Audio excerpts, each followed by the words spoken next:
Les conseils financiers traditionnels comme épargner, rembourser ses dettes, éviter de vivre au-dessus de ses moyens sont indispensables. Ce sont des fondations, des réflexes de base sans lesquels il est presque impossible de construire une vie stable. Mettre de l'argent de côté permet de faire face aux imprévus, de se protéger des coups durs. Rembourser ses dettes, c'est reprendre le contrôle sur son avenir, ne plus laisser les intérêts décider à notre place.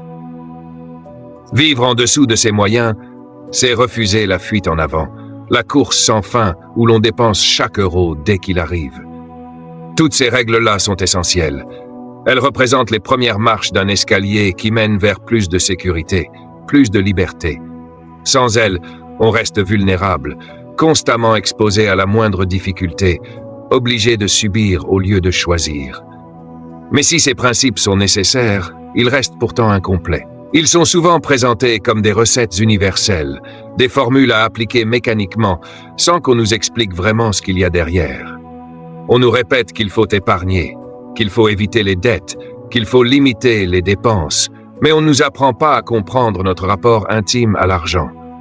Ces conseils sont logiques, rationnels, structurés. Pourtant, ils manquent souvent d'âme. Ils indiquent la direction, mais pas le sens profond du chemin. Ils disent quoi faire, mais rarement pourquoi le faire. Et c'est là que beaucoup de personnes se sentent perdues. Elles suivent les règles, respectent les consignes, font ce qu'il faut en apparence, mais intérieurement, rien ne change vraiment. Elles continuent de ressentir de la peur, de la culpabilité, de la frustration face à l'argent. Elles se sentent coupables lorsqu'elles dépensent, anxieuses lorsqu'elles épargnent, tiraillées entre le désir de profiter et la peur de manquer. La raison est simple. La richesse ne se résume pas à des chiffres. Elle ne se limite pas à un solde bancaire ou à un tableau Excel. L'argent touche aussi à l'émotionnel, au mental, au spirituel. Il réveille nos peurs, nos insécurités, nos blessures, mais aussi nos rêves, nos ambitions, nos désirs de liberté. Certains épargnent par peur de tout perdre, d'autres dépensent compulsivement pour combler un vide intérieur. Certains fuient les dettes à tout prix, d'autres y replongent sans cesse parce qu'ils n'ont pas compris ce qui les pousse à consommer de cette façon. Tant que l'on voit la gestion financière uniquement comme un calcul, une suite d'additions et de soustractions, on passe à côté de l'essentiel, notre conscience. Gérer son argent, ce n'est pas seulement équilibrer des colonnes, c'est apprendre à se connaître. Épargner, ce n'est pas simplement mettre quelques euros sur un compte, c'est répondre à une question profonde. Pourquoi je veux sécuriser mon avenir? Par peur, par sagesse, par désir de liberté. Rembourser ses dettes, ce n'est pas juste s'alléger d'un fardeau, c'est aussi comprendre comment on les a créées, quels choix, quelles habitudes, quelles émotions nous ont menés là. Sans cette compréhension, on risque de répéter les mêmes scénarios encore et encore. Vivre en dessous de ses moyens, ce n'est pas seulement se serrer la ceinture, c'est apprendre à distinguer le besoin réel du désir impulsif, l'essentiel du superflu. C'est aligner son mode de vie avec ce qui a vraiment du sens pour soi, et pas avec ce que la société dicte. Construire son patrimoine ne consiste donc pas uniquement à accumuler toujours plus, à remplir ses comptes et à empiler les chiffres. Construire son patrimoine, c'est aligner son argent avec ses valeurs, ses ambitions, sa vision du bonheur. C'est utiliser ses ressources comme un prolongement de ce que l'on est, de ce que l'on veut vivre, de ce que l'on veut transmettre. Ce n'est plus seulement appliquer des règles répétées par d'autres, mais redéfinir sa propre relation à l'argent, lui redonner sa juste place, importante, mais pas centrale, utile, mais pas sacrée. Ce changement de perspective est fondamental. Il marque le passage d'une gestion froide, mécanique, subie, à une gestion consciente, incarnée, choisie. À partir de là, chaque décision financière, épargner, dépenser, investir, rembourser, cesse d'être un simple geste technique pour devenir un acte cohérent avec la personne que l'on veut devenir et la vie que l'on veut construire. Mais avant d'aller plus loin, prends un instant pour t'abonner à la chaîne, activer la cloche et rejoindre cette aventure pour ne pas manquer la prochaine vidéo. On entend souvent cette phrase « L'argent ne fait pas le bonheur ». Et c'est vrai. L'argent à lui seul n'a jamais donné la paix intérieure, n'a jamais construit un foyer harmonieux, n'a jamais comblé un cœur vide. Mais ce que beaucoup oublient, c'est que le manque d'argent, lui, peut rendre la vie extrêmement difficile. Il peut étouffer, user, détruire la tranquillité d'un foyer et altérer la confiance en soi. La vérité se situe entre ces deux extrêmes. Ne pas idolâtrer la richesse, mais ne pas la diaboliser non plus. L'argent ne doit pas devenir une obsession, mais il ne doit pas non plus être considéré comme l'ennemi. Ce n'est ni un dieu, ni un démon. C'est un outil, un instrument, un moyen. Il sert à construire une vie plus libre, plus stable, plus alignée avec ce qui compte vraiment. Plutôt que de chercher à accumuler pour impressionner ou pour combler des insécurités invisibles, il est essentiel de comprendre que chaque euro possède un sens. Chaque dépense raconte une histoire. Chaque investissement porte une intention. L'objectif n'est pas d'être riche uniquement sur le plan matériel, mais de se sentir riche intérieurement, riche de sens, riche de paix, riche de cohérence. Atteindre ce sentiment d'abondance intérieure demande un équilibre subtil. Le besoin de sécurité d'un côté et le besoin d'épanouissement de l'autre. Se protéger du manque tout en s'offrant les moyens de vivre pleinement. C'est au cœur de cet équilibre que naît une vie plus harmonieuse. Une existence apaisée n'est pas une vie où l'argent disparaît des préoccupations, mais une vie où l'argent cesse d'être une source constante de stress. Dans ce quotidien équilibré, les finances deviennent un support, un socle, et non un poids. Les habitudes financières saines jouent alors un rôle crucial. Elles ne sont pas seulement des routines ou des disciplines imposées, elles deviennent des choix qui renforcent la confiance, qui nourrissent l'estime de soi, qui ancrent un sentiment d'ordre intérieur. Prendre soin de ses finances, ce n'est pas simplement faire preuve de rigueur, c'est se respecter. C'est se donner le droit d'espérer un avenir plus doux. C'est s'offrir la possibilité de vivre sans tension, sans peur constante de l'imprévu. Chaque geste financier conscient, économiser un peu, suivre ses dépenses, réfléchir avant d'acheter, devient un acte d'amour envers soi-même. Ce n'est pas une contrainte, c'est une forme de protection invisible qui apaise l'esprit. Quand on adopte cette approche intérieure, on découvre que la gestion de l'argent est bien plus que des chiffres. C'est une source de stabilité émotionnelle. À partir du moment où l'on reprend le contrôle, même modestement, un sentiment de sérénité naît. On se sent capable, on se sent fort, on se sent libre. C'est un changement discret, mais profond. Au fil du temps, ces petites décisions deviennent des pierres solides sur le chemin de la tranquillité financière et personnelle. Ce chemin commence toujours par un regard honnête sur soi. Comprendre pourquoi certaines dépenses nous rassurent, pourquoi certaines dettes nous poursuivent, pourquoi certaines décisions financières semblent nous échapper. Il faut explorer ses peurs, ses blessures, ses insécurités. Souvent, nos comportements face à l'argent sont les reflets directs de nos émotions. Peur du manque, besoin d'être rassuré, volonté de prouver sa valeur. En apprenant à écouter ces émotions, à les reconnaître et à les calmer, on se libère d'un poids qu'on ne voyait même plus. C'est ainsi que la transformation financière devient une transformation intérieure. On ne change pas seulement sa manière de gérer l'argent, on change sa manière de se gérer soi-même.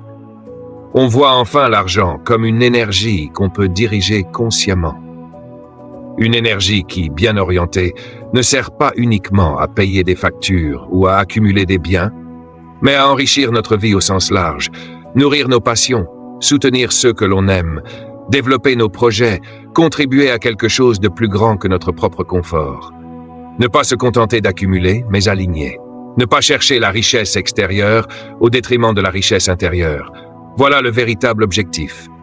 À ce moment-là, chaque décision financière devient un pas vers une vie plus complète, plus profonde, plus cohérente. L'argent ne remplit pas le cœur, mais la manière dont on le gère peut créer un espace où la paix, la joie et la liberté s'installent durablement. Plutôt que de chercher à accumuler de l'argent sans véritable direction, l'objectif réel est de bâtir une vie qui a du sens. Une vie où chaque décision financière contribue à un équilibre entre abondance matérielle et richesse intérieure. L'argent seul ne saura jamais combler les vides du cœur. Il peut acheter du confort, mais jamais la paix.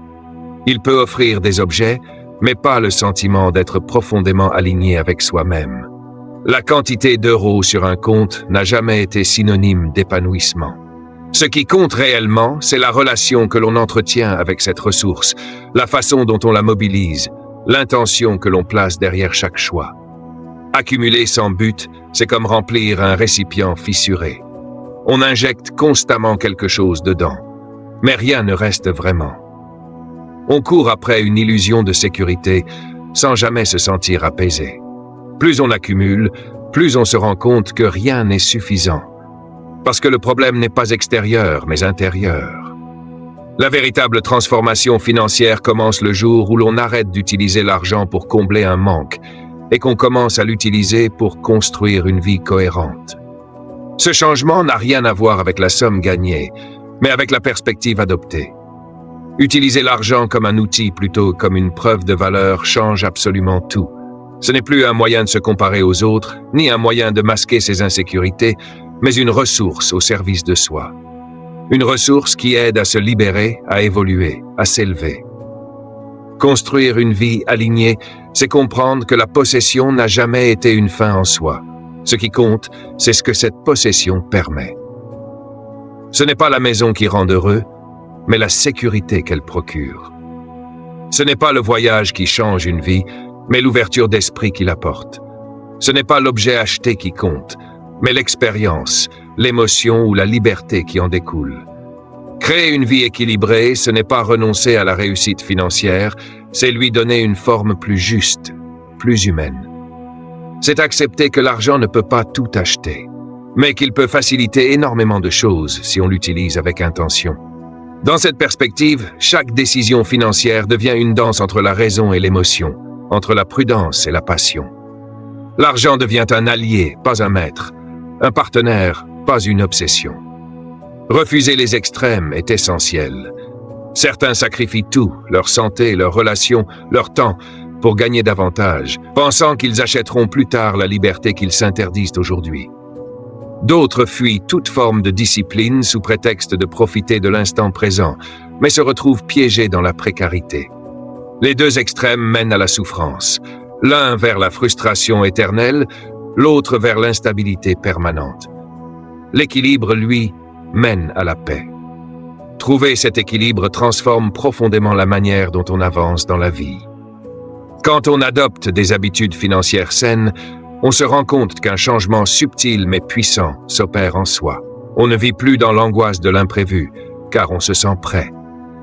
Les dettes ne dictent plus notre humeur, car elles ne sont plus une prison. Le stress quotidien diminue, laissant place à une sensation de contrôle, de calme, de stabilité.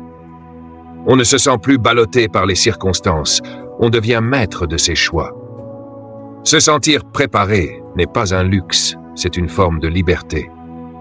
Ce sentiment apaise l'esprit, ouvre le cœur et laisse de la place aux choses qui comptent vraiment.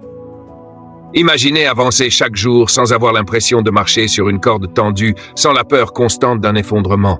Imaginez regarder vos dépenses sans culpabilité et vos économies sans obsession. C'est une manière de vivre plus légère, plus consciente. Lorsque l'on maîtrise ses finances, même modestement, on gagne une liberté immense. La liberté de dire non. Non à un travail qui épuise, non à une relation toxique par dépendance financière, non à des choix imposés par la peur. Et cette liberté ouvre automatiquement un autre espace, celui de pouvoir dire oui. Oui à ce qui fait vibrer, oui à ce qui nourrit, oui à ce qui élève. C'est à ce moment précis que l'argent cesse d'être un sujet anxiogène pour devenir un vecteur de sens. Ce chemin vers la tranquillité financière n'est pas une question de chance, mais de lucidité. Il ne dépend pas d'un revenu exceptionnel, mais d'une manière plus consciente de diriger ce que l'on possède déjà. La richesse n'est pas un miracle, c'est une harmonie interne entre ce que l'on veut, ce que l'on ressent, ce que l'on choisit et ce que l'on construit. C'est cette harmonie-là qui mène à une forme d'abondance réelle, durable, profonde. Une abondance qui ne se mesure pas uniquement en chiffres, mais en paix intérieure, en liberté, en cohérence entre sa vie réelle et la vie que l'on souhaite vivre. Et c'est précisément cette harmonie qui représente la véritable richesse. Lorsqu'on adopte des habitudes financières solides, quelque chose de profond commence à se transformer en soi. On ne vit plus avec cette peur permanente des imprévus, parce qu'on se sent enfin armé pour y faire face. Les dettes cessent d'être une épée suspendue au-dessus de la tête, parce qu'on a commencé à les dompter. Le stress qui nous suivait comme une ombre se dissipe progressivement, laissant place à un sentiment de stabilité intérieure. On n'a plus l'impression de subir la vie, mais de la guider, doucement mais sûrement. Ce changement ne se voit pas toujours de l'extérieur, mais intérieurement, il est immense. C'est une forme de respiration nouvelle, un soulagement silencieux qui redonne de l'espace à l'esprit. Ce sentiment de sécurité n'a pas de prix. C'est une liberté invisible, mais puissante. Quand on sait que l'on peut faire face aux coups durs, que l'on n'est plus au bord du précipice, la vie devient plus légère. Les pensées s'apaisent, le cœur s'ouvre, l'esprit se clarifie. On peut se consacrer à ce qui compte réellement, plutôt qu'à éteindre des incendies financiers. Trop de personnes vivent dans une tension constante parce qu'elles n'ont jamais connu la sensation d'être prêtes. Elles avancent avec la peur du lendemain, avec le poids des factures imprévues, avec l'angoisse de perdre leur stabilité du jour au lendemain. Mais lorsqu'on commence à bâtir des fondations financières solides, cette peur se transforme peu à peu en assurance. Imaginez-vous avancer dans la vie avec calme, sans être hanté par le moindre imprévu. Chaque dépense n'est plus un saut dans le vide, mais un choix réfléchi. Chaque euro mis de côté n'est plus un sacrifice, mais un acte de sagesse. On cesse d'être dominé par l'argent, car on en reprend la maîtrise. On n'est plus prisonnier d'un système ou dépendant de circonstances instables. On devient capable d'anticiper, de planifier, de choisir. C'est là que naît la véritable liberté. La liberté intérieure, la liberté de décider sans avoir peur, la liberté de refuser ce qui ne correspond pas à nos valeurs. Cette liberté change profondément notre manière d'être. Elle nous permet de dire non à ce qui nous épuise, à ce qui nous éloigne de nous-mêmes. Dire non à un travail toxique, non à un mode de vie imposé par la peur, non aux choix dictés par l'urgence. Et surtout, elle nous permet de dire oui à ce qui nourrit notre âme, oui aux projets qui inspirent, oui aux relations qui élèvent, oui aux rêves qu'on reportait faute de sécurité. L'argent devient alors un moyen d'ouvrir des portes, pas un mur qui nous retient. Ce parcours vers la tranquillité financière ne dépend pas du hasard, mais d'une vision claire. Il ne nécessite pas un revenu immense, mais une intention ferme et une discipline douce. La richesse véritable n'est pas une question de chance, c'est une question d'accord intérieur. C'est la rencontre harmonieuse entre la sagesse, la patience, la conscience et le courage. Quand ces éléments se rejoignent, on ressent une transformation profonde. On se sent capable, on se sent digne, on se sent en expansion.